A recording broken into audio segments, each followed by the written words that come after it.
Bismillahirrahmanirrahim. Alhamdulillahirabbil alamin. Allahumma shalli wa sallim wa barik ala Muhammad wa ala ali Muhammad.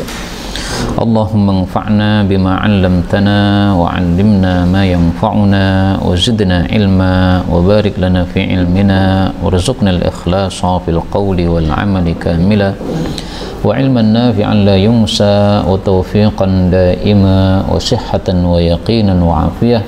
Allahumma iftah lana kulla khair, amin ya rabbal alamin. Alhamdulillah, kaum muslimin rahimani wa rahimakumullah. Kita lanjutkan pengajian kitab Al-Buyu' karya Mbah Imam Ghazali rahimahullahu ta'ala. Dan kitab ini bicara tentang fikih muamalat harta. Dan fikih itu ada 4 bagian, ada fikih ibadah, ada fikih muamalah, ada fikih usrah atau pernikahan, ada lagi fikih jinayat. Ini file saya rusak, ini tadi dibuat mainan anak saya ini. Oh kok jadi gede gitu gimana? Tidak dibelikan itu. Terlalu dipakai. Iya. Nah, mudah-mudahan file bawahnya nggak rusak. Ini tadi yang rusak cuma judulnya aja. Kita sudah masuk pada al-babu tsani, bab yang kedua. Wah, ini mungkin efek dari tadi dimainkan anak-anak saya tadi. Oh. Nggak semestinya nggak begitu yang nampilnya semestinya. Karena apa namanya, biasanya kita tampilkan biasa itu nggak segitu ya, tapi nggak apa-apa, kita kecilkan ya. Baik, al-babu tsani, bab yang kedua, talabul ma'isyati, mencari penghidupan, wal halali, dan mencari yang halal. Ini efeknya tidak akan jelas nanti pada saat kita menampilkan maktabah syamilahnya. Di sini beliau akan membahas tentang 2 hal. Pertama, mencari ma'isyah. Jadi di dalam Islam ini seseorang tidak dibenarkan untuk dia bermalas-malasan dalam bekerja, tapi hendaklah dia bekerja mencari ma'isyah sebagaimana normalnya manusia hidup perlu makanan, maka dia pun mencari penghidupan. Maka mencari ma'isyah ini sesuatu yang disyariatkan sebagaimana Allah Subhanahu wa ta'ala sebutkan dalam beberapa ayat ya. Dan ada satu kitab yang sangat bagus. Kitabnya berjudul Al-Hathu 'ala Tijarah, hasungan untuk berbisnis, was-sina'ah, atau berkarya, li Abi Bakar Ibn Khallal. Ini karya muridnya Imam Ahmad atau murid-muridnya Imam Ahmad, yaitu Abu Bakar bin Khallal, wafat tahun 311 Hijriah rahimahullahu ta'ala. Kemudian pembahasan yang kedua yaitu tentang mencari yang halal. Nah, karena manusia banyak yang ma'isyahnya tidak halal, maka di sini beliau mengatakan cari ma'isyah tapi yang halal. Adapun dalil-dalilnya beliau tampilkan dari Quran dan dari hadis. Qala Allah azza wa jalla, berkata Allah azza wa jalla, huwallazi, dialah zat yang ja'ala lakum, menjadikan bagi kalian, al-ardha, bumi ini, dhalulan, rendah. Famshu, maka berjalanlah, fi manakibiha, pada punggung-punggungnya, wakulu, dan makanlah, min rizkihi, dari rizkinya Allah subhanahu wa ta'ala, wa ilaihi, dan hanya kepada Allah, an-nusyuru, hidup kembali, yaitu setelah mati. Yang dimaksud dalula, bumi itu menjadi rendah, ini maksudnya dijadikan hamparan oleh Allah subhanahu wa ta'ala, sehingga kita bisa tinggal di atasnya. Padahal bumi ini bulat, tetapi terasa bagi kita adalah seperti hamparan ya. Maka tafsiran dalulan ini adalah sebagaimana pada ayat yang lain Allah mengatakan, wallahu ja'ala lakumul arda bisata, Allah menjadikan bagi kalian bumi ini sebagai hamparan, litasluku minha subulan fijaja, supaya kalian berjalan darinya pada jalan-jalan yang ada. Kemudian yang dimaksud manakib, punggungnya bumi, ini ada 2 tafsiran. Tafsiran yang pertama, manakib itu artinya jalan yang ada di atas muka bumi. Yang tafsiran yang kedua, manakib itu adalah gunung-gunungnya bumi. Karena mangkib itu pundak itu kan di atas, Pak. Maka saya lebih cocok manakib ini diartikan gunung. Karena mangkib atau pundak itu di atas nih. Sebagaimana gunung pun juga apa? Tinggi ke atas. Karena itu ini jadi dalil bagi orang-orang yang mendaki gunung. Ternyata ada izin atau perintah dari Allah Subhanahu wa Ta'ala, ya, silahkan berjalan di punggungnya bumi, yaitu di gunung. Manakib itu manakiban berarti gunung. Nah, kalau manakib itu pakai qaf itu, Pak. Oh, lain Ya, lain lagi. Kalau ini pakai kaf, ya. Nah, kalau manakib pakai qaf itu artinya riwayat hidup yang baik, itu namanya manakib, ya. Ada manakib, ada masalib. Kalau manakib itu riwayat hidup yang baik, kalau masalib itu riwayat hidup yang jelek nih. Orang suka nipu, orang suka bohong, itu adalah masalib. Nah, kalau manakib yang baik-baiknya nih. Kemudian di sini sudah pernah kita bahas dulu, setelah Allah menyuruh berjalan, lalu Allah menyuruh kita makan. Seolah-olah Allah menjanjikan kalau kamu berjalan pasti bisa makan, ya. Orang Jawa mengatakan obah mamah. Dan obah mamah ini bisa dua tafsiran menurut saya. Tafsiran pertama, kalau kamu mau berusaha pasti dapat rezeki. Obah itu berusaha, mamah itu dapat rezeki. Atau maksudnya adalah selama kamu masih obah alias masih hidup, pasti kamu makan. Karena Allah menjamin orang yang hidup pasti dikasih makan. Sehingga dua tafsiran itu menurut saya sama-sama bagus, sesuai dengan ayat ini untuk tafsiran yang pertama, dan sesuai dengan hadis Nabi SAW untuk tafsiran yang kedua. Rasulullah mengatakan tahazzazat ru'usukuma, selama kepala kamu masih bergerak-gerak maka kamu pasti tetap makan, kata Nabi SAW. La tay'asa minar rizki, jangan putus asa dapat rezeki. Ma tahazzazat ru'usukuma, selama kepalamu masih gerak-gerak, maksudnya selama masih hidup. Fa innal insan taliduhu ummuhu ahmar, karena manusia ini dilahirkan ibunya merah, laisa alaihi kisrun, enggak ada kulitnya. Lam thumma yarzuquhu Allah azza wa jalla, kemudian dikasih rezeki oleh Allah Subhanahu wa Ta'ala. Hadis sahih riwayat Ibnu Majah. Kemudian rizki itu mencakup yang halal maupun yang haram. Jadi istilah rizqun, ya, ini mencakup halal sama haram. Maka di sini rahasianya kenapa Allah mengatakan min. Allah tidak mengatakan wa kulu rizqahu. Bedanya apa? Kalau rizqahu berarti semua rizki. Kalau mir rizkihi, sebagian rizkinya. Ada rizki yang halal, ada rizki yang haram. Kita disuruh makan sebagian, berarti maksudnya memakan yang halalnya, jangan yang haramnya. Dan ini pendapat Ahlus Sunnah wal Jamaah bahwa rizki itu mencakup yang halal maupun yang haram. Haram tetap disebut juga apa? Rizki, tapi rizki yang haram. Karena rizqun itu dari sisi bahasa artinya adalah pemberian. Maka manusia mengambil sesuatu itu hakikatnya kan pemberian dari Allah. Tapi ada cara mengambilnya halal, ada cara mengambilnya haram. Menyelisih Ahlus Sunnah, kelompok sesat Mu'tazilah, mereka mengatakan bahwa yang disebut rizki itu hanya yang halal. Yang haram bukan rizki namanya. Nah, pendapat ini lemah. Kenapa? Karena kalau kita mengatakan yang haram itu bukan rizki, bagaimana dengan orang yang hidupnya itu makannya haram terus, gimana coba? Dia pasca masih kecil dikasih makanan oleh bapaknya haram. Terus dia sudah dewasa kemudian kerja di bank haram lagi. Nah, makanya dari awal sampai akhir dia haram terus. Kalau kita katakan itu bukan rizki, berarti Allah tidak ngasih rizki kepada dia, padahal Allah sudah menjanjikan semua makhluk hidup dikasih rezeki oleh Allah Subhanahu wa Ta'ala. Kemudian waqala tabaraka wa ta'ala, dan berkata Allah yang maha berkah dan maha tinggi, fa idza, maka apabila qudiyat, telah diselesaikan as-salatu, salat itu, salat apa ini? Salat Jumat, ya. Fantashiru, maka bertebarlah kalian fil ardi, di bumi, wabtaghu, dan mencarilah min fadlillahi, dari karunia Allah Subhanahu wa Ta'ala. Wadhkurullaha katsiran, dan zikirlah kepada Allah dengan banyak, la'allakum tuflihun, supaya kalian itu beruntung.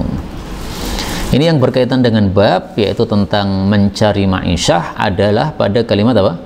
Wabtaghu min fadlillah, carilah karunia Allah. Ini mencari penghidupan.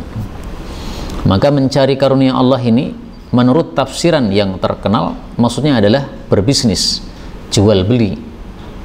Karena sebelum ayat ini Allah mengatakan wadharul bai', Kalau sudah adzan Jumat dikumandangkan, tinggalkan jual beli.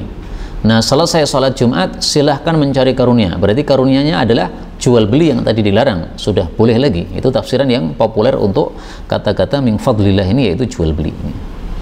Ada lagi tafsiran yang lain, yang dimaksud karunia Allah Subhanahu wa Ta'ala ini adalah amal-amal soleh yang menghasilkan pahala untuk kita. Jadi artinya selesai sholat Jumat, jangan kemudian berhenti dari amal soleh, tetap cari pahala dengan amal soleh yang lain, menjenguk orang sakit, mengantarkan jenazah, dan sebagainya. Tapi kalau saya lebih cocok tafsiran yang pertama. Kenapa? Karena kalimat sebelumnya itu melarang orang jual beli ketika sudah adzan. Nah, otomatis ini maksudnya adalah perintah untuk atau izin untuk jual beli lagi. Apa? Nah, termasuk itu wabtaghi fima ataqallahu daral akhirata. Kalau itu sebenarnya bukan bukan mencari rezeki. Kalau yang ini beda lagi yang ini. Wabtaghi, dan carilah fima ataqallah, pada apa yang Allah berikan kepada engkau, maksudnya dunia. Carilah ad-darul akhirah, pahala. Maksudnya dunia jangan hanya untuk mencari zahirnya saja, tapi carilah batin yang ada di baliknya. Kita berbisnis jangan mencari uangnya itu, tapi carilah pahala yang ada di balik uang tersebut. Karena dengan uang kita bisa sedekah, dengan uang kita bisa berwakaf, bisa membangun masjid dan sebagainya. Iya, memang ataqallah ini pembelian dunia termasuk nih. Tapi perintah ini bukan perintah yang tadi kita bicarakan. Akhirat tidak melupakan dunia. Nah, kalau itu kalimat berikutnya, wala tansa nasibaka minad dunya, jangan lupakan bagianmu dari dunia. Sehingga ibadah tok tanpa mencari ma'isyah itu tidak benar. Karena mencari ma'isyah kalau dengan cara yang baik itu juga disebut sebagai ibadah. Nah, monggo Pak. Di ruangan ini juga kemarin saya mendengar gaji itu bukan rezeki. Kenapa? Iya, betul. Gaji bukan rezeki, saya nggak paham. Bukan rezeki. Apapun yang Allah berikan kepada kita, baik itu gaji atau apapun, itu adalah rezeki. Rezeki. Ya mungkin istilah saja ya. Misalkan begini, gajinya 5 juta, tapi dia nggak bisa menggunakan gaji tadi. Yang dia gunakan hanya 1 juta, yang lainnya untuk pengobatan misalnya. Ya. Maka berarti rezekimu cuma 1 juta, sementara 4 jutanya untuk habis untuk pengobatan. Mungkin yang dimaksud itu ya. Wallahu a'lam. Monggo Pak.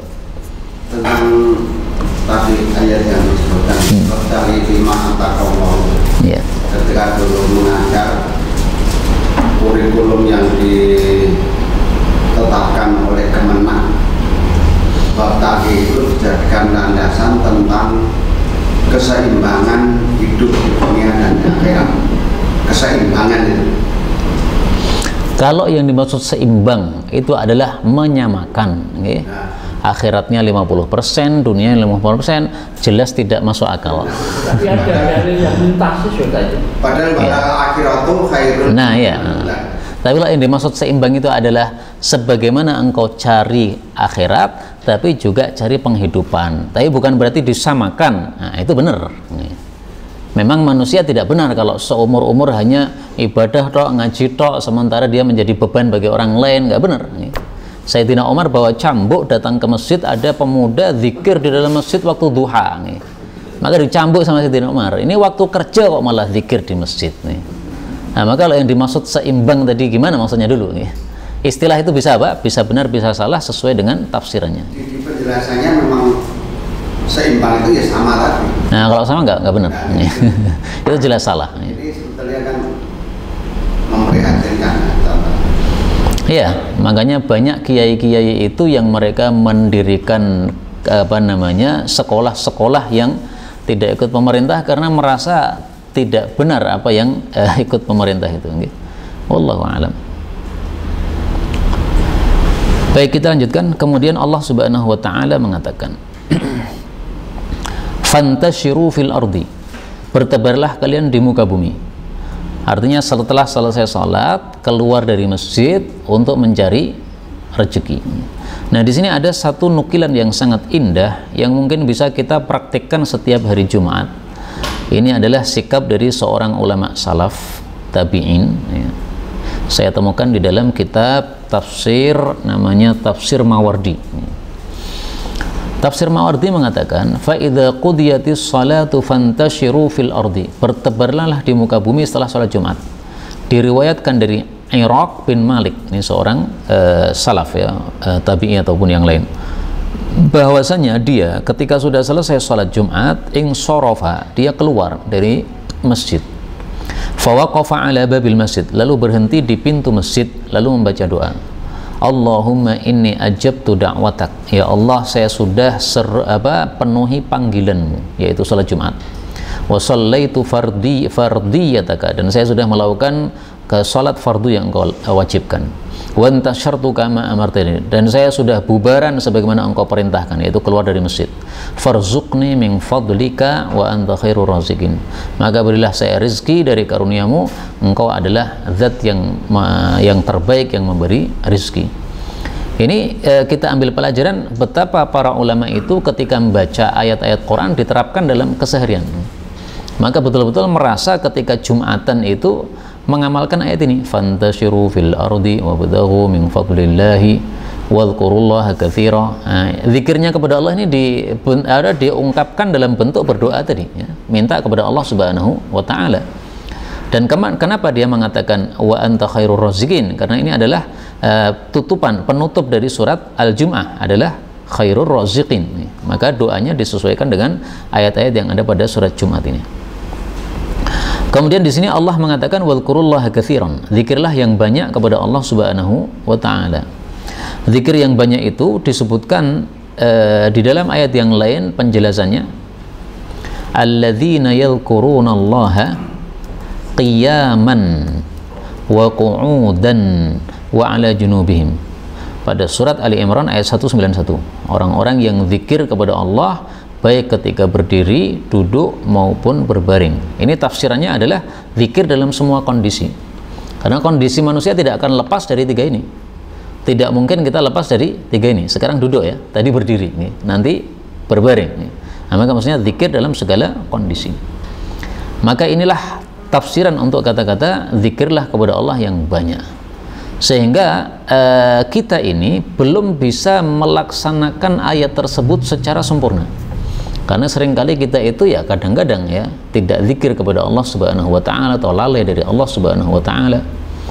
Tapi alhamdulillah ada teori yang lain, yaitu teori dari Ibnul Qayyim, nanti bisa dicek dalam kitab Fadilah Zikir. Beliau mengatakan siapa yang melazimi 3 wirid, maka dia sudah termasuk zikir banyak.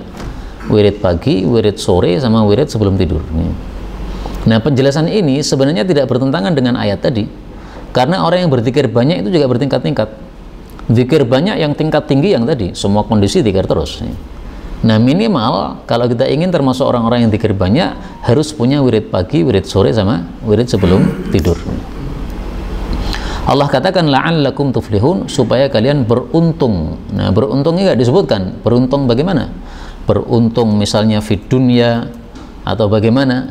Nah, penjelasan yang tidak disebutkan secara detail begini menurut para ulama justru karena itu mencakup segala hal.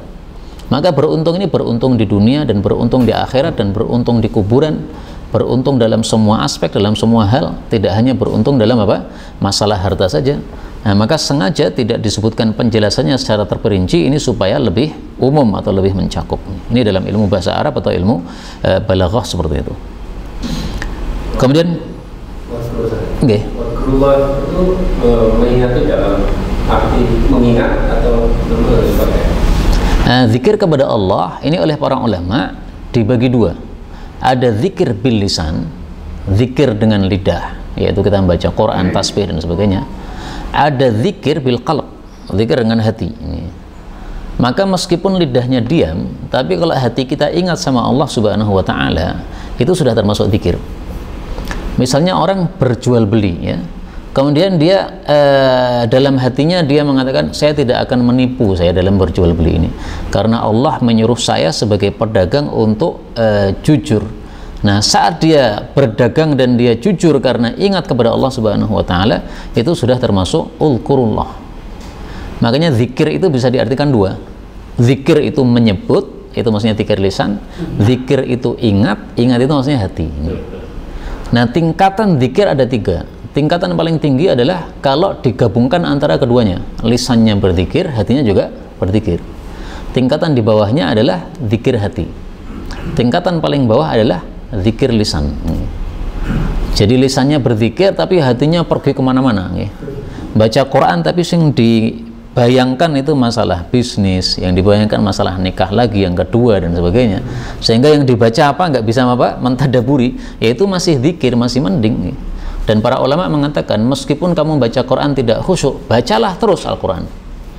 Karena kalau kita berhenti dari membaca Quran gara-gara tidak khusyuk, setannya tambah senang. Dan itulah setan yang bisikkan kita, kamu nggak usah baca Quran karena nggak bisa khusyuk, nggak usah sholat kamu nggak bisa khusyuk, itu dari setan. Wa qala ta'ala, dan berkata Allah Ta'ala, ya ayyuhan nas, wahai para manusia, kulu makanlah mimma fil ardi, dari apa yang ada di bumi, halalan, yang halal, tayyiba, yang baik. Wala tattabi'u, dan jangan mengikuti khutuwatis syaitan, langkah-langkah setan, innahu, sesungguhnya dia setan, lakum, bagi kalian, aduun, musuh, mubinun, yang nyata. Di sini ada ya ayyuhan nas, di bawahnya ada ya ayyuhalladzina amanu. Oh, nggak muncul Pak? Oh, nggak muncul. Ternyata nggak muncul sama sekali nih. Ya udahlah. Apa bedanya ya ayyuhan nas dengan ya ayyuhalladzina amanu? Ya panggilan khusus lah. Ya ayyuhalladzina amanu khusus, ya ayyuhan nas umum.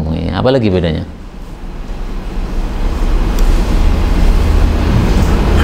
Di Mekah dan Madinah. Mekah yang mana Pak? Ya ayyuhan nas. Ya ayyuhan nas ini yang Mekah. Ya ayyuhalladzina amanu ini yang Madinah. Ya, ciri-cirinya. Ini bisa dibaca pada buku saya yang lain. Saya nulis buku judulnya Al-Arba'un At-Tafsiriyah, 40 hadis yang berkaitan dengan tafsir Quran. Ini buku barusan saya tulis kemarin gara-gara di Waru itu ada kajian. Waru itu dekat wilayahnya Mbah Ghazali yang dulu nih. Nah, itu ada kajian saya membahas kitab Mukhtasar Jami'us Shaghir. Kemudian kitab ini sudah hampir khatam, tinggal 10 hadis. Nah, kemudian saya tanya kepada para jemaah, ini kita lanjutkan kajian apa? Katanya terserah Ustadz nih. Nah, gara-gara terserah saya, pas sholat saya nggak khusyuk Pak, mikir materi apa gitu. Akhirnya terbersih dalam sholat itu, saya kumpulkan hadis-hadis yang berkaitan dengan tafsir Quran, tapi saya batasi 40 hadis saja. Untuk setiap satu juz itu 40 hadis. Nanti juz yang kedua lagi 40 hadis. Nah, maka kalau buku ini selesai akan terkumpul berapa? 400 hadis. Jadi misalnya surat Al-Fatihah kan, Alhamdulillahirabbil alamin. Ada ayat, ada hadis yang berkaitan dengan Alhamdulillahirabbil alamin. Saya tampilkan di sini. Alif Lam Mim. Nah, kalau ada hadis yang berkaitan dengan Alif Lam Mim, saya tampilkan di sini. Ini teringat tulisannya Mbah Ghazali sebenarnya. Beliau punya tafsir wa sunnatu sayyidil anam itu kan. Nah, itu kan ayat Quran kemudian ditampilkan hadis-hadis yang berkaitan. Mirip kayak begitu, tapi teori saya adalah dikumpulkan hanya 40 hadis supaya mudah untuk dibaca orang, supaya nggak bosan. Nah, maka muncul buku ini Al-Arba'un At-Tafsiriyah. Nah, di sini sudah saya sebutkan apa yang panjenengan katakan tadi, ya ayyuhan nas itu di Mekah, ya ayyuhalladzina amanu itu di Madinah. Itu riwayat dari Abdullah bin Mas'ud radhiyallahu anhu, dia mengatakan, maka ya ayyuhalladzina amanu, ayat-ayat yang berisi ya ayyuhalladzina amanu unzila bil Madinah, turunnya di Madinah. Wa makana ya ayyuhan nas, ayat-ayat yang berisi ya ayyuhan nas fa bi Makkah, turunnya di Makkah. Rawahul Hakim, diriwayatkan oleh Imam Hakim. Nah, jadi sumbernya kita sebutkan di mana riwayat ini. Adapun nomor hadisnya sengaja nggak kita sebutkan karena dulu-dulu para ulama juga nggak menyebutkan nomor-nomor begitu nih. Tapi bisa dicek, itu betul-betul ada dalam Mustadrak Hakim. Baik, kemudian dalam ayat ini Allah mengatakan kulu min thayyibat, makanlah yang halal. Ini berarti beliau Mbah Ghazali sudah membahas bagian kedua dari bab ini. Bagian pertama tadi kan mencari ma'isyah, bagian yang kedua mencari yang halal. Nah, dalilnya apa mencari yang halal? Kulu min thayyibat. Berarti kata-kata thayyib ini maksudnya halal. Makanya kata guru saya dulu, thayyib itu terjemahnya sesuai dengan kondisi kalimatnya. Kalau makanan, thayyib itu adalah yang halal, karena makanan ada yang halal, ada yang haram. Kalau misalnya Allah bicara tentang debu untuk tayamum, maka debunya bukan debu yang halal, tapi yang apa? Yang suci. Sama-sama thayyib, tapi artinya apa? Suci. Allah mengatakan fatayammamu sha'idan thayyiba. Kalau halalan thayyibah? Nah, sekarang halalan thayyiba. Halalnya sudah jelas halal, thayyibnya apa ini? Kalau thayyibnya juga halal, berarti kan pengulangan itu. Kalau itu bukan pengulangan, apa bedanya antara halal dengan thayyib? Baik, insya Allah akan kita baca pada ayat berikutnya. Nah, di sini thayyibat artinya halal menurut tafsiran para ulama rahimahumullahu taala.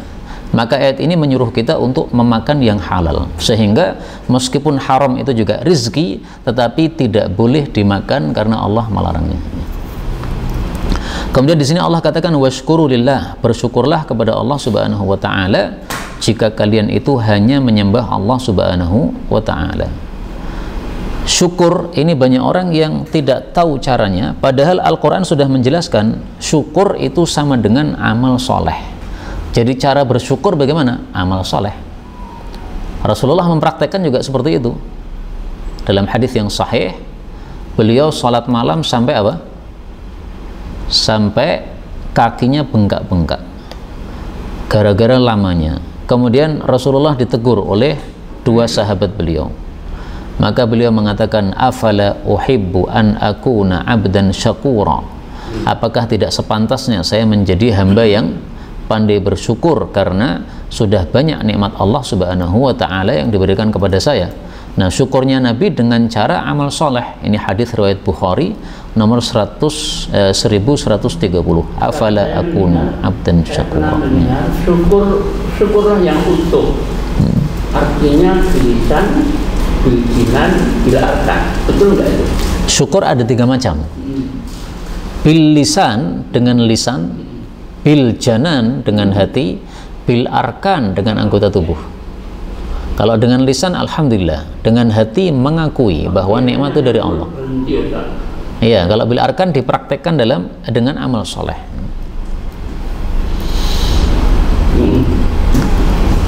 Dalilnya dalam Al-Quran bahwasanya syukur itu adalah amal soleh dijelaskan oleh Syekh Utsaimin, yaitu pada ayat yang lain.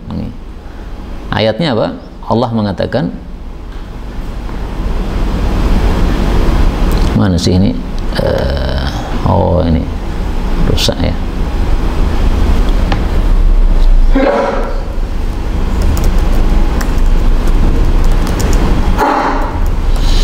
Allah mengatakan pada surat Al-Mu'minun ayat 51. Ini ayatnya mirip dengan ayat yang sedang kita baca ini. Ya ayyuhar rusulu kulu minat tayyibati wa'malu salihah. Wahai para rasul, makanlah yang halal dan beramal solehlah. Adapun di sini Allah mengatakan, ya ayyuhalladzina amanu, wahai orang-orang yang beriman, kulu min tayyibati ma razaqnakum, makanlah yang halal, washkuru lillah, dan bersyukurlah kepada Allah. Perintahnya kata Syekh Utsaimin sama. 2 perintah. Perintah kepada umat Islam makan yang halal, syukur. Perintah kepada Rasul makan yang halal, amal soleh. Berarti syukur adalah apa? Amal soleh. Karena isinya sebenarnya sama, hanya kalimatnya berbeda. Kalimatnya satu amal soleh, kalimatnya satu syukur. Ini berarti saling menafsirkan. Demikian tafsiran Syekh Utsaimin rahimahullah. Hidup itu syukur. Hidup itu kalau kita gunakan amal soleh berarti kita apa? Bersyukur. Kalau kita gunakan tidak untuk amal soleh berarti kita kufur terhadap nikmat Allah Subhanahu wa taala. Duit digunakan untuk maksiat, nah kufur nikmat berarti karena tidak beramal soleh dengan harta tersebut. Maka kalau orang Indonesia mau bersyukur Agustusan, ya caranya bukan dengan lomba ya. Lomba untuk bersyukur itu nggak benar nih. Lomba untuk bersyukur itu tidak pas karena bersyukur itu bukan dengan lomba tapi dengan amal soleh. Seandainya umat Islam mau mengamalkan tafsiran ini, usyukuru adalah amal soleh, maka pada Agustusan itu yang dilakukan adalah misalnya bagi sembako untuk masyarakat miskin. Nah, itu amal soleh termasuk. Yang kaya-kaya kumpulkan dana kemudian dibagi-bagi kepada rakyat miskin, itu amal soleh malah. Dikaitkan dengan kata-kata fastabiqul khairat. Fastabiqul khairat, bersegeralah dalam kebaikan, sama juga termasuk nih. Karena bersegera dalam kebaikan ini salah satu bentuk dari amal soleh yang bisa dilakukan oleh manusia.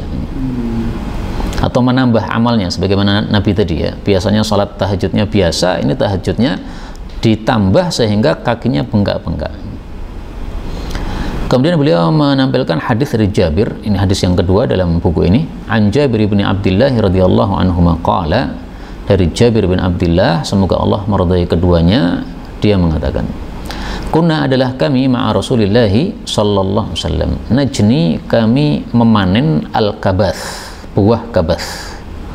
Wa inna Rasulullah sallallahu alaihi wasallam qala, Rasulullah bersabda, alaikum, carilah bil aswad minhu, yang hitam. Fa innahu atyabuh, karena yang hitam itu yang paling lezat.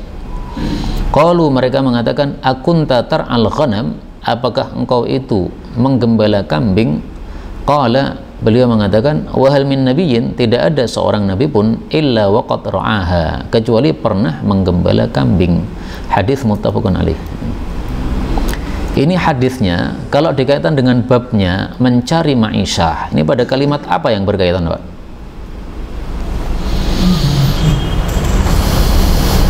Babnya tadi kan mencari ma'isyah. Kemudian hadisnya bicara tentang semua nabi itu pernah menggembala kambing. Nah, kaitannya dengan babnya berarti pada bagian mananya ini? Kenapa? Apa? Apa? Yang mana? Najnil kabath ini cuma memetik buah-buah yang ada di pinggir jalan. Ini bukan mencari ma'isyah ini. Kalau ini masalah lain. Jadi waktu itu Nabi bersafar, kemudian melewati satu jalan. Di pinggir-pinggir jalan itu ada pohon-pohon. Pohon-pohon pinggir jalan nggak ada pemiliknya. Ada buahnya. Ada buahnya. Nah, oleh Nabi dibiarkan para sahabat itu memetik. Maka di sini diambil pelajaran, kalau ada buah di pinggir jalan tidak ada pemiliknya, halal untuk semua orang. Kalau di kampung saya itu ada talok banyak sekali, Pak. Sampai gang saya itu gang talok. Nah, seandainya panjenengan lewat sana, nggak usah minta izin. Kenapa? Pinggir jalan halal sudah. Kecuali kalau di tanah saya, nah panjenengan perlu minta izin. Tapi kalau di pinggir jalan, nah, silahkan najnil kabath. Kalau palem mangkung jalan tidak boleh ya? Tetap tidak boleh karena ada pemiliknya. Kecuali pemiliknya sudah mengizinkan atau sudah jadi adat setempat di situ yang mangkul ke jalan berarti halal. Nah, udah adat bisa dijadikan. Nah, ini yang berkaitan dengan babnya ini, ra'aha. Setiap nabi itu pernah menggembala kambing. Rasulullah menggembala kambing itu menggembala kambing untuk cari duit. Nah, cari diupah. Taunya dari mana? Dari hadis yang lain. Memang di sini nggak disebutkan ya, tapi dalam hadis yang lain disebutkan Rasul itu menggembala kambing supaya dapat uang. Ala qararita. Hadis riwayat Bukhari. Qala ashabuh, para sahabat bertanya, wa anta, engkau juga pernah menggembala kambing? Faqala na'am, kata Nabi, iya. Kuntu ar'aha, saya dulu menggembala kambing ala qararit, dibayar dengan duit-duit qirat li ahli Makkah, itu miliknya penduduk Makkah kambing-kambing tadi. Jadi Rasulullah pun juga cari ma'isyah. Tapi cari ma'isyahnya Nabi itu sudah berhenti ketika beliau ditugasi menjadi seorang pendai, yaitu Nabi. Kebanyakan mubalik mengartikan bahwa itu gambaran seorang pemimpin. Kalau itu hikmahnya, Pak. Oh, hikmah. Kenapa 124.000 Nabi kok semuanya ditakdirkan oleh Allah menggembala kambing? Karena kalau sudah terbiasa menggembala kambing, nanti menggembala manusia bisa. Bisa ngatur manusia gitu. Tapi yang berkaitan dengan bab ya, kenapa Mbah Ghazali nampilkan hadis ini dalam kitab Mencari Ma'isyah? Karena Rasulullah pun juga cari ma'isyah. Lah adapun setelah Nabi jadi dakwah jadi Nabi kok tidak cari ma'isyah? Karena tidak ada waktu lagi. Waktunya habis untuk berdakwah. Sementara beliau sudah dicukupi oleh istrinya. Khadijah kan kaya raya itu. Tapi sebelum beliau menikahi Khadijah, beliau cari ma'isyah. Maka mencari ma'isyah itu adalah sunnahnya Rasulullah SAW sebelum beliau jadi Nabi, dan juga sunnah beliau setelah jadi Nabi yang diperintahkan kepada para sahabat-sahabat beliau. Para sahabat-sahabat beliau juga cari ma'isyah. Berarti seorang jejaka pengen nikah mencari janda kaya raya itu sunnah mengikuti Nabi. Kalau Nabi sebenarnya nggak mencari ya, Pak. ditawari. Backgroundnya ya, lihat. Mungkin kalau pengen sesuai sunnah itu ya kayak Habib Umar itu ya. Habib Umar itu ditanyai oleh gurunya, kamu pemuda belum menikah, saya punya 2 putri, satunya perawan, satunya janda, kamu pilih mana? Tanpa pikir panjang beliau mengatakan, saya pilih yang janda. Maka gurunya ini kaget, loh rata-rata orang itu cari perawan, kok kamu pilih janda, kenapa? Dia bilang, saya teringat Rasulullah SAW nikah pertama kali dengan janda. Nah, saya pengen seperti Nabi, nikah pertama kali dengan janda. Nah dulu nikahnya janda apa bukan? Betulnya itu ya saya.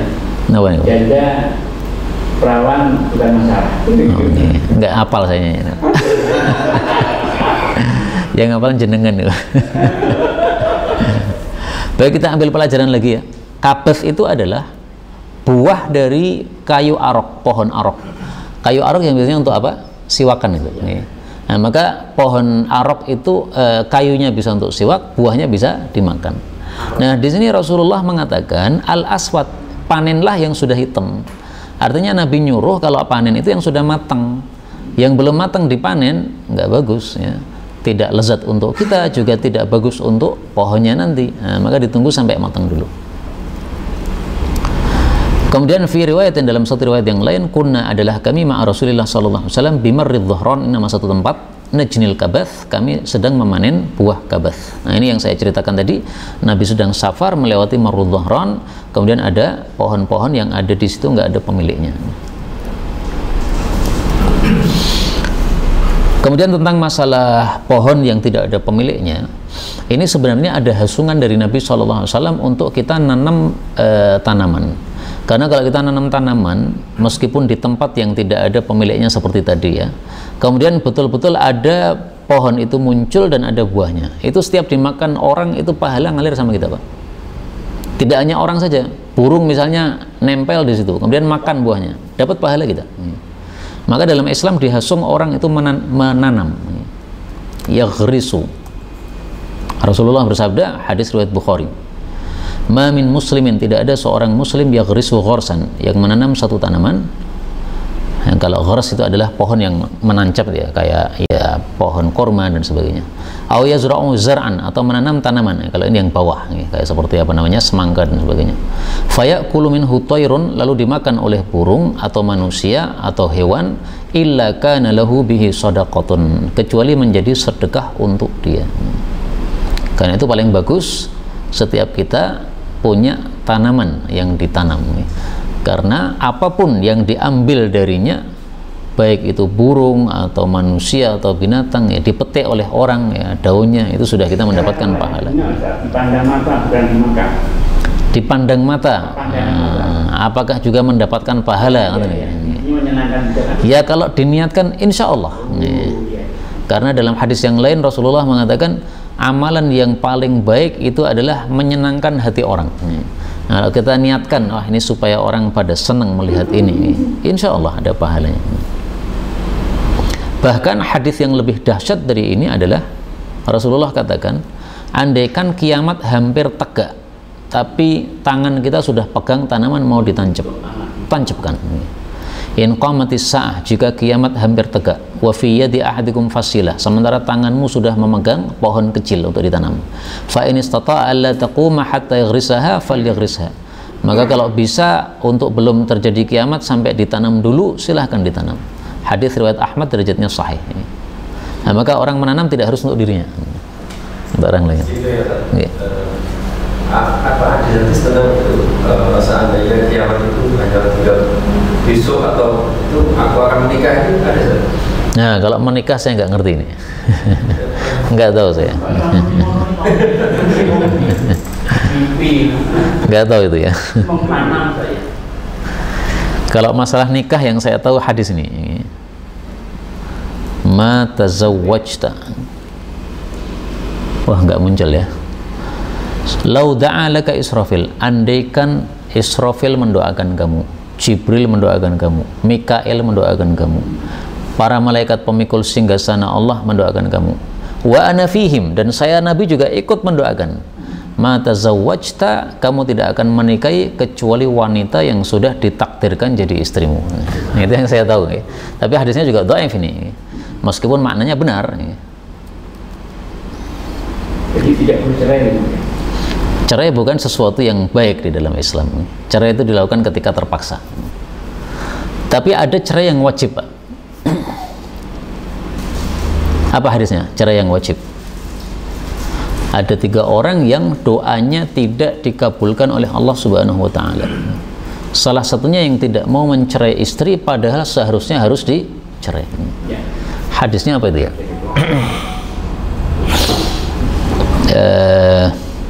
Sayyiatul khuluq. Iya. Salah satu 3 orang mereka berdoa kepada Allah tidak dikabulkan.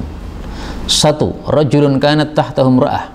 Dia punya istri sayyiatul khuluq, akhlaknya jelek, falam yutalliqha, tidak mau mencerai. Misalnya istri suka ngutil, jadi mengambil harta milik orang misalnya, sudah dinasihati nggak mau. Nah udah, kalau nggak bisa diperbaiki apa? Dilepas. Kalau nggak dilepas gimana? Nggak dikabulkan doanya. Tapi saya jujur, ini hadis diriwayatkan oleh Imam Hakim, derajatnya diperselisihkan oleh para ulama. Kata Syekh Al-Albani sahih, tapi kata guru saya Syekh Mustafa Al-Adawi, ini hadisnya dhaif. Syekh Mahir Fahl, hadisnya dhaif. Nah, maka ringkasnya gini, kalau kita ngikuti pendapat ulama yang mensahihkan, silahkan dicerai. Kalau kita mengikuti ulama yang mendhaifkan, maka nggak dicerai nggak apa-apa. Yang penting kita masih bisa merasa masih bisa apa? Memperbaiki. Ini daripada ini nanti istri dipegang oleh orang yang lain sehingga yang mendapatkan kemudaratan orang lain, mending kita saja yang mendapatkan kemudaratan dan kita sabar. Nah, maka kemudaratannya ditahan untuk diri kita sendiri, itu lebih baik.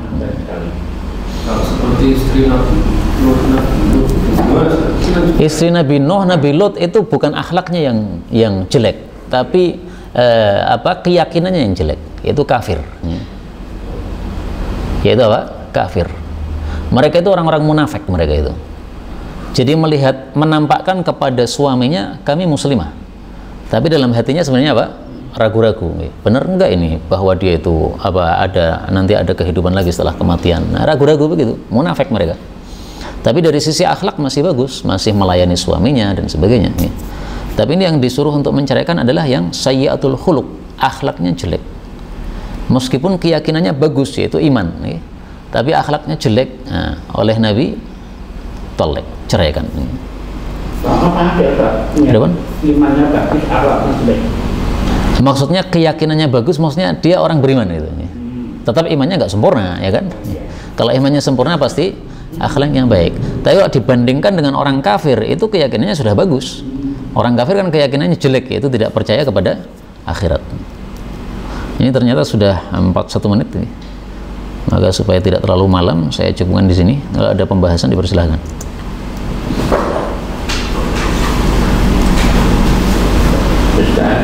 Sholat Jumat itu pengganti zuhur, Pak.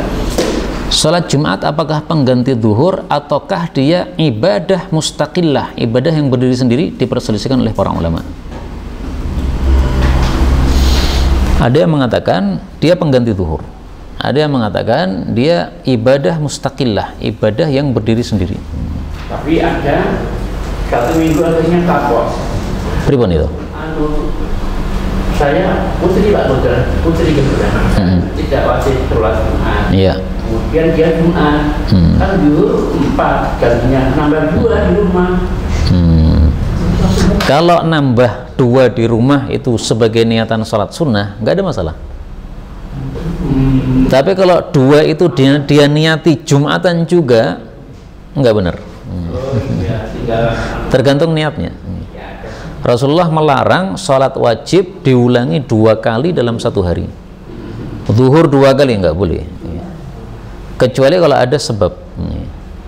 Misalnya apa?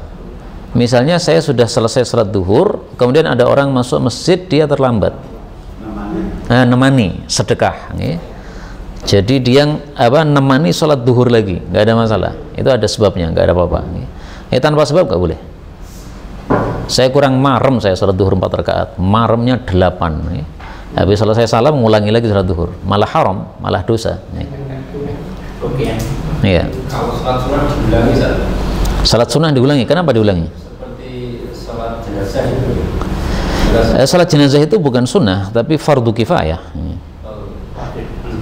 Itu kan kadang kita awal mungkin jadi imam atau jadi makmum, tapi nanti ada yang disolatkan di masjid, ada di rumah atau di masjid, mengikuti kembali itu.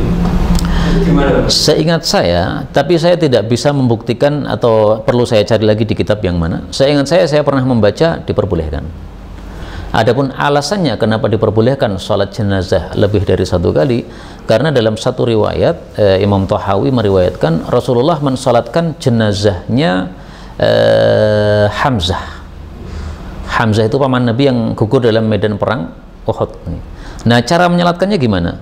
Setiap kali ada jenazah maka dibawa di depan Nabi Hamzah di situ. Terus Nabi sholat jenazah. Terus jenazah ini dibawa pergi, Hamzahnya masih di situ. Terus ada jenazah lagi dibawa, Nabi sholat lagi. Berarti sholat beliau kepada Hamzah berkali-kali, ya kan? Nah, makanya menunjukkan bahwa sholat jenazah diulangi juga nggak ada masalah kalau ada sebabnya tadi. Nah, Pak? Pagi pun juga ada riwayat yang gimana? Kalau subuh, ya, kakungnya itu sudah pulang dari masjid. Ya. Saya ke rumah, sudah sholat belum? Dia tak imami gitu. Nah, berarti dia niatannya kan sholat sunnah kan? Kalau niatannya sholat wajib ya nggak bisa. Niatannya tetap sholat sunnah. Tapi kalau menemani begitu di rumah setelah subuh boleh nggak ya? Karena habis subuh itu tidak boleh melakukan apa? Sholat sunnah. Kalau mazhab Syafi'i boleh asalkan sebabnya muncul sebelum sholat. Lah menurut saya itu sebabnya tidak muncul sebelum sholat itu. Makanya menurut saya nggak boleh kayak begitu. Caranya dibalik ya Pak. Sholat subuh berjamaah sama istri di rumah, baru ke masjid. Tapi yang di rumahnya niatnya sholat sunnah, terus ke masjidnya niatnya sholat wajib. Ya adzan langsung ngimami istri. Adzan langsung ngimami istri, ke masjid masih dapat. Atau istrinya diajak aja ke masjid tuh.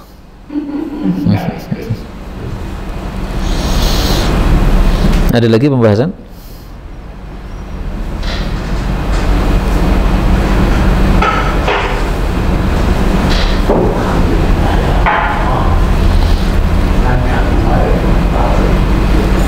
Saya Ustaz. Monggo, Pak. Ini kalimat yang ini ya. Jika ibadah itu lihatlah perintahnya. Tidak. Kalau mencari dunia lihatlah larangannya. Itu kata-kata bijak atau ada sebenarnya apa hadis apa? Itu mirip dengan kaidah yang populer.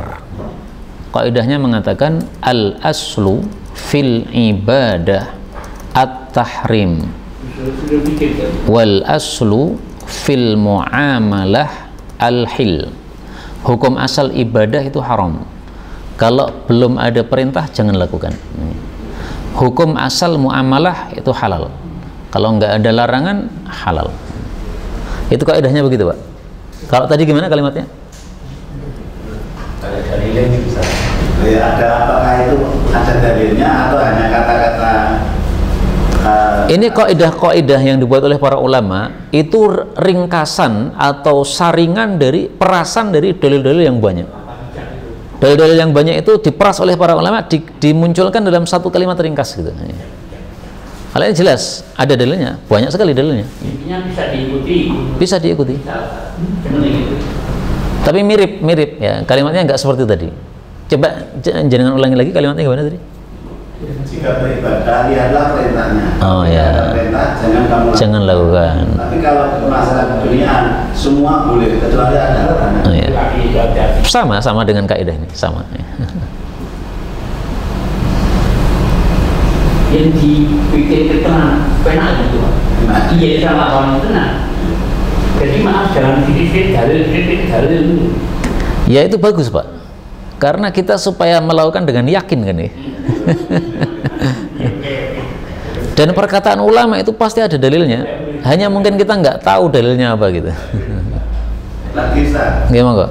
Kalau itu yang sekarang ini kan sedang di sholat tahajud yang jamaah jamaah rutin setiap hampir jam malam minggu biasanya itu tahajud bersama malam hari. Ini kan sampai saat ini saya tuh belum pernah baca perintahnya untuk sholat berjamaah dan tahajud berjamaah.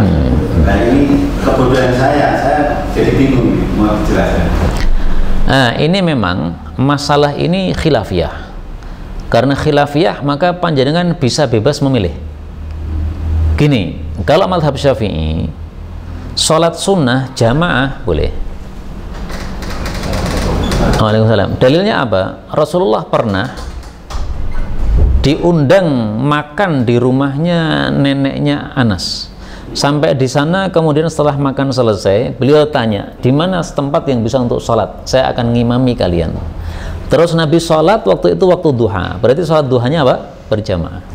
Nah maka dari situ mazhab Syafi'i mengatakan sholat sunnah berjamaah boleh. Kalau saya pribadi saya nggak suka. Lebih afdal Sendiri lebih afdal karena paling sering Nabi itu sendiri. Saya mengikuti mazhab Maliki. Kata mazhab Maliki boleh sholat sunnah berjamaah tapi syaratnya 3. 1, tidak rutin karena Rasulullah melakukannya juga nggak rutin, cuma sekali itu aja, nggak pernah yang lain nih. 2, jangan banyak orang karena waktu itu Rasulullah cuma di rumah neneknya Anas, makmumnya 3 saja. Jadi Anas sama anak yatim di belakangnya Nabi, terus neneknya di belakang lagi, jadi makmum 3. Syarat yang ketiga, bukan di tempat yang terbuka. Nah kalau yang apa namanya tadi malam minggu tadi rame, orangnya banyak, tempatnya terbuka gitu masjid, kemudian dirutinkan. Nah ini semuanya nggak kena dalam mazhab Maliki ini. Kalau dalam mazhab Syafi'i masih boleh. Nah kalau saya lebih suka nggak melakukan itu. Kalau di sekolah sebagai edukasi untuk anak-anak. Iya. Nah kalau untuk anak-anak itu ada kaidah tersendiri Pak. Kaidahnya mengatakan babut ta'limi awsa'u min ghairih. Bab pengajaran itu lebih luas daripada selain pengajaran. Maka kalau tujuannya untuk pengajaran masih bisa. Tapi yang aneh kadang-kadang pengajaran kok sampai tua pengajaran terus. Lah mandeknya kapan itu? Untuk anak-anak TK bolehlah sholat duha berjamaah. Tapi masuk SMP masih duha berjamaah. SMP udah dewasa semua. Jadi menurut saya bisa diterapkan tapi untuk anak-anak. Seperti wirid itu sampai kebablasan sampai tua. Nah itu dia yang menurut saya itu nggak cocok kayak begitu. Masa diajari sampai mati terus kapan pinter ya gitu. Jadi kalau sudah paham ya sudah, nggak usah diajari lagi. Nah kaidah ini ada dalilnya. Rasulullah melarang imam berada di tempat yang lebih tinggi daripada makmum. Tapi pernah satu kali Rasulullah itu ngimami Jumatan naik mimbar. Sholatnya di atas mimbar Pak. Selesai salat beliau turun, kemudian beliau mengatakan, saya sengaja salat di atas mimbar lita'allamu salati, supaya kalian mempelajari salat saya. Nah, berarti bab pengajaran ini hukumnya lebih luas. Awalnya Nabi melarang, tapi malah Nabi apa? Melakukan. Tapi melakukannya dalam rangka pengajaran. Tapi cuma sekali aja. Tidak terus setiap Jumatan beliau naik mimbar, enggak. Salatnya itu ya, salatnya tetap turun di bawah. Maka Imam Malik ketika ditanya, gimana orang baca Quran dari belakang ke depan ya, An-Nas, naik Al-Falaq, terus. Nah dia katakan itu orang yang hatinya terbalik, sehingga baca Qurannya kebalik. Kecuali kalau untuk anak-anak, TPA, anak-anak diajari Baqarah, besok nggak ada yang datang. Ajari An-Nas, Al-Falaq, terus nggak apa-apa. Nah kalau kita sudah bisa, kemudian kita membaca Quran terbalik, nah ini hati kita berarti terbalik, mangkusul qalbi. Wallahu a'lam bishawab, walhamdulillahirabbil alamin.